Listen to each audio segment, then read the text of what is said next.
একটা ছেলেরে আমি দীর্ঘ 4-5 বছর ধরে দেখতাম, প্রত্যেক মাহফিলে দেখছি হে সামনে বস, আমি বইলেই তারে নজরে পড়তাম। পরে একদিন আমি তারে ডাকছি, ডাইকে আমি বললাম তুমি কি করো?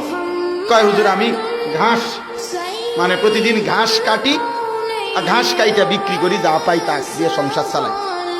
তাই বললাম তুমি যে সব মাহফিলে আসো, আমি দেখলাম তোমারে। কয় হুজুরে যখনই আমনের কোনো পোস্টার দেখি, কয় আমি তখন এই ঘাস কাটার টাকার থেকে একটু একটু টাকা জমাই, কয়টা টাকা জমাইয়া গাড়ি ভাড়া মিলাইয়া রাখি, আমনের ওয়াজ শুনতে যান। তাই বললাম যে মাশাআল্লাহ। তো আমি বললাম যে তো আর কিছু কইবানি? কয় হুজুর আমার জীবনের একটা স্বপ্ন আছে, বানিয়াচং হবিগঞ্জ তার বাড়ি। আমি বললাম কি স্বপ্ন কও? আমি 10 টাকা 50 টাকা করে জমাইতেছি, আল্লাহ যদি আমারে কোনোদিন তৌফিক দেয় আমি আমনেরে আমরা এলাকায় দাওয়াত দিয়ে নিমু, ওয়াজ করাম। পরে আমি বললাম ওহন দাঁড়াও, ওহন ডেট লো, এখন নাও ডেট, আজকে তোমারে ডেট দিলাম, হাদিয়া দিতে হবে না, আমি দিমু তোমার, এটা আছে আমার মাহফিলের সান্দা, আমি দেবো। ও আজ টেহা লাগতো না, তুমি যাও, তুমি আয়োজন করো, যেখানে কও তুমি, তোমার ঘরে হোক উড়ানে হোক, আমি ওখানে ওয়াজ করবো। আমি বলছি আমি যাবো, ডেট দিলাম, যাও। আশ্চর্য, বানিয়াচং আমি গত বছর এই ছেলেটা তার দাওয়াতে আমি গেছি মাহফিল, গিয়া দেখলাম বানিয়াচং বাংলাদেশের সবচেয়ে বড় গ্রাম।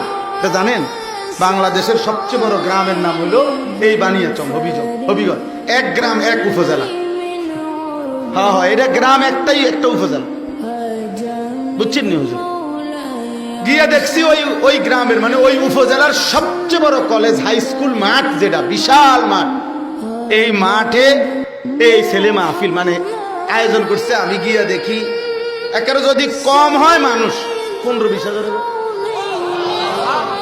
স্টেজে যদি একেবারে না হয় হুজুর 300-400 হুজুর হইব। হুজুর খেলাফত মজলিসের যিনি কেন্দ্রীয় আমির, এই যে দেওয়াল ঘড়ি মার্কার যে খেলাফত মজলিস, উনি বসা পাশে, ওনার বাড়িতে বানিয়েছি বড় বড় হুজুর সব। ভাই বললাম কি রে কারবারটা কি জানি, কার মাহফিল?